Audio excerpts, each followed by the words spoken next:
on Vita's 32 back again. Welcome to the Big Top. Boys and girls, children of all ages. This is Big Top. It's from Allplay, designed by Taiki Shizawa, art by Miko. Interesting enough, it's for 3 or 4 players, and interestingly enough, the only non-trick-taking game I believe I have from Allplay. In it, you get a bunch of stuff, as you can kind of see by the setup. And it says, yeah, in this game, what you're trying to do, it's a bidding game, auctioning game where you're going to be auctioning off and bidding on carnival acts to bring to your circus and try to have the, I guess, most profitable circus at the end of the game. The best circus. Some of the cards give you points, and they would also possibly give you special effects, special benefits. Come one, come all to Big Top. Anyway, everyone's going to get one of these little screens. It's a nice tent. I've got them set up here. I'm trying to prevent the light from being a problem. And on the back, you have information, a little reference card, basically. It tells you the setup, the auctioneer rules, and immediate card effects, scoring, and more.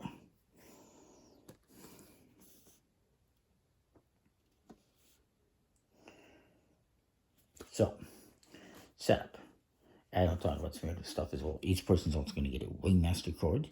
Each one has a different set of numbers on there, which is for bidding. And actually, each one has a specific one. And I've got them all mixed up. This one goes here. I got the correct one. So that's good. Each person's also going to get some money. You get 12 $1 and 2 $5 each. And you're going to have 22 coins over there in the back in the bank. You also have this little token here, a megaphone, which is for the current auctioneer. Each person also has one of these tokens in front of them, I guess. Does it say where that goes specifically? It's a complete attraction token that you're going to put on top of a complete attraction. And you also have these little tokens, which are free, 7 and 10 points for basically first, second, and third place at the end of the game, I believe. We'll put those aside. So, that's the setup, basically.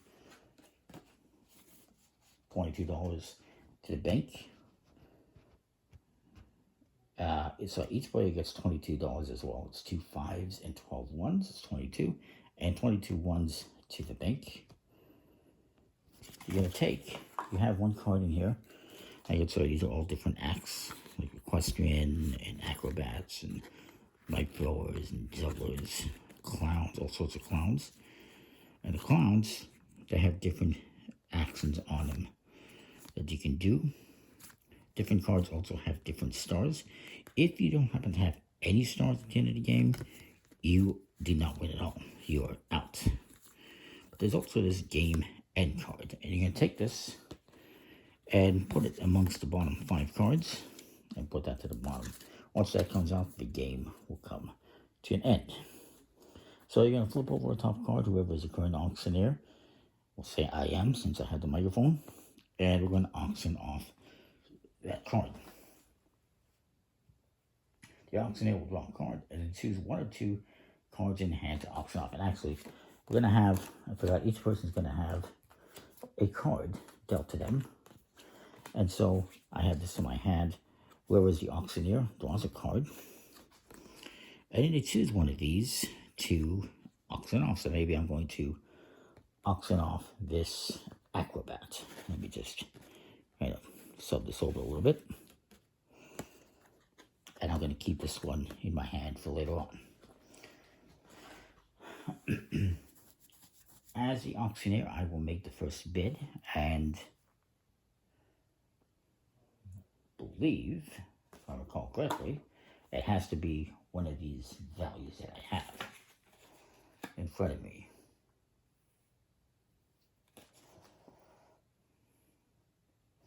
Bids have to be positive whole numbers. You can't say 250. It has to be 2 or 3 or 7 or whatever. You can always have to increase the bid or pass. You can go around the table until everyone has had an opportunity to bid the pass. And if you pass, you cannot re-enter the auction.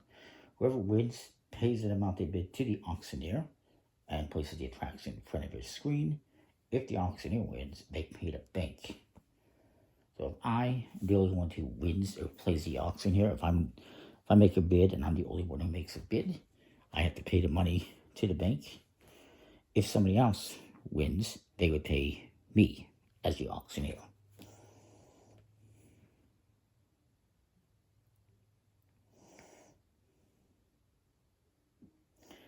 Now, you can make any bid if you want, but if I bid one of these numbers that's on this Ringmaster, that's an incomplete attraction, let's say I bid 4, I could take one coin and cover up that 4, and then I'm going to say 4, and then the next person maybe says 5, and then another person says pass, I'm not interested.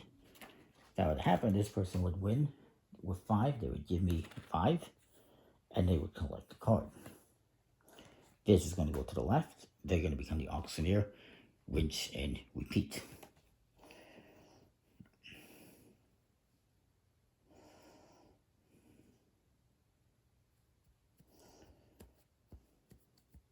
If you have multiple of the same spaces on a card, maybe I had 2 4s, card, I can only put 1 coin. Once these coins are all covered up, this becomes a complete attraction. And when that happens, I can take the coins back for my use, if I recall correctly.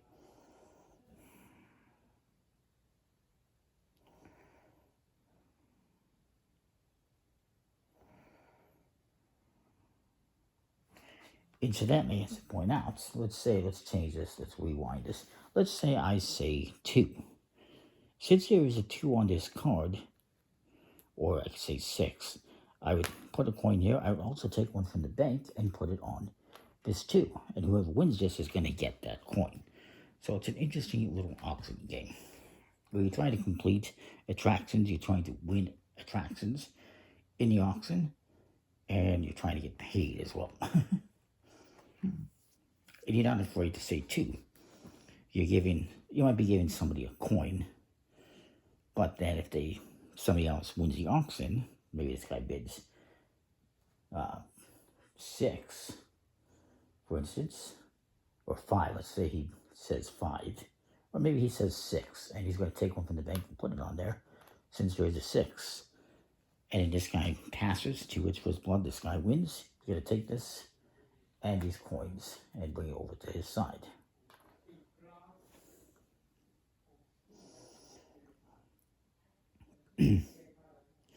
So once you get all these coins on your attraction, your Ringmaster, whatever, you get to take these back, put them behind your screen. That's where all of these technically should be. And you can put this on your to indicate that attraction's been completed. Actually, I believe you put these underneath a pile like this, with this coin on top, saying the attractions have been completed. Keep doing this until you get to that Fiend card, the end card, and then the game ends. We'll get into the scoring momentarily.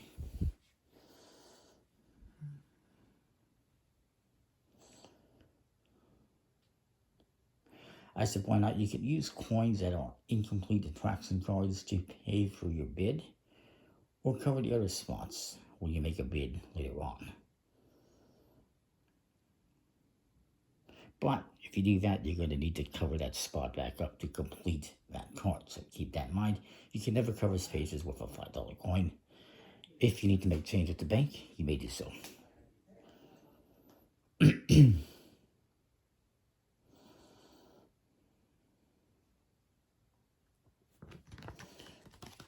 And so when the game ends, when that card comes out, Anyone who does not have a star on a completed attraction is immediately eliminated. So this guy, if we ended right now, this guy has this attraction that's complete. He doesn't have a star on that attraction, so he would be eliminated immediately. He has a different symbol on there, which we'll get to in a moment. You will get for scoring the points on the completed attractions, which are the numbers in the top left corner.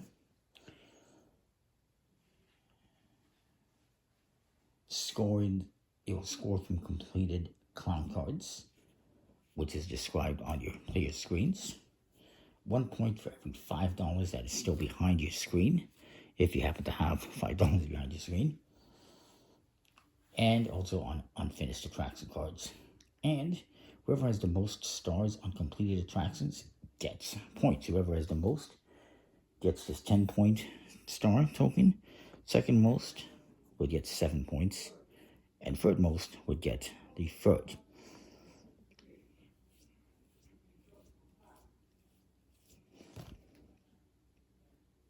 If there's a tie for second place, then everyone would just get 7 points. Actually, if there's a tie, everyone will just earn the lowest amount. So if there's a tie for second place, you'll just get 3 points each.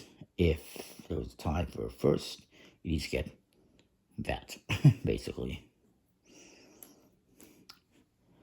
And whoever has the most points wins. If there's a tie, you share the victory.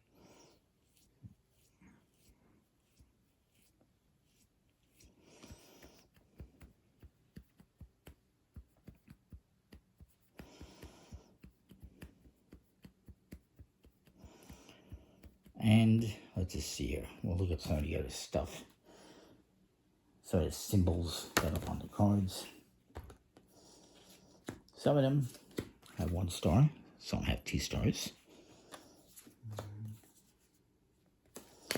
I'll get to the clowns. And some even have 3 stars.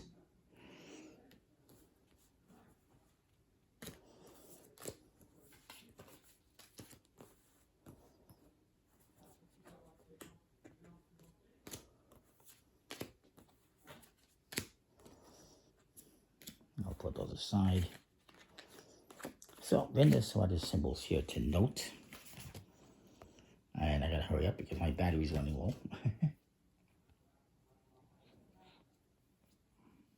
So what this one means is if you win this card, you get to take a coin from behind your screen and place it on any spot on any incomplete attractions that you have. And this is the same except it's 2 coins. From the bank, however. 2 coins from the bank on any 2 empty spaces on any incomplete cards you might have. Including, I suppose, that one.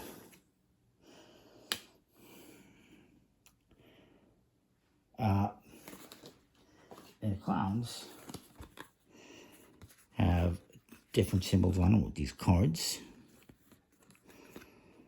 This one again is you get 2 coins or 1 point. These are points you're going to get, if I recall correctly. So if you see like this with a plus and a card, that means you get to draw a top card from the deck and just add it to your hand. You automatically complete it. So you're going to take it, put it in your completion pile. So that's a cool one to get. And then there's end game scoring for some of them. For instance,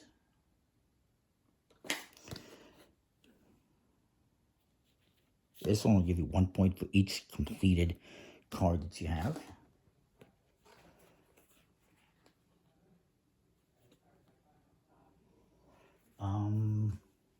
I get rid of that one. I'm missing one here. This one gives you 1 point or 2 points for every completed star that you have. Every completed card that has a star, not every star. And this one will give you 1 point for every free circles on a completed card. But you can see it also has a bunch of stuff you need to complete on it.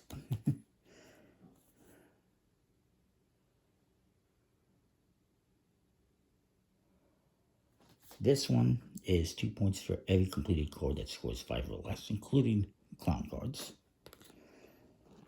This one is 1 point for every 2 coins behind your screen and on your incomplete attraction cards, or 1 point for every, instead of 1 point for every 5 coins, so it gives you a bonus. This one will give you 2 points for every coin on an incomplete card. And that's for the drawing cards that we talked about. So that's the clowns. They're kind of cool. They're a little bit weird, the clowns, obviously. Some people find them scary or creepy. I guess they can be a little bit creepy. And I believe that's actually how you determine the start player. It's whoever thinks clowns are scary gets to become the start player. The first auctioneer. But yeah, that's the game. It's decent artwork. Large sized cards, bigger than poker size just a bit. And yeah, it's kind of cool. It's a nice little auction game. Most points at the end wins. That is theme. That's the end. Comment, like, subscribe, and what you think. I like it. We'll see you. Thanks for watching.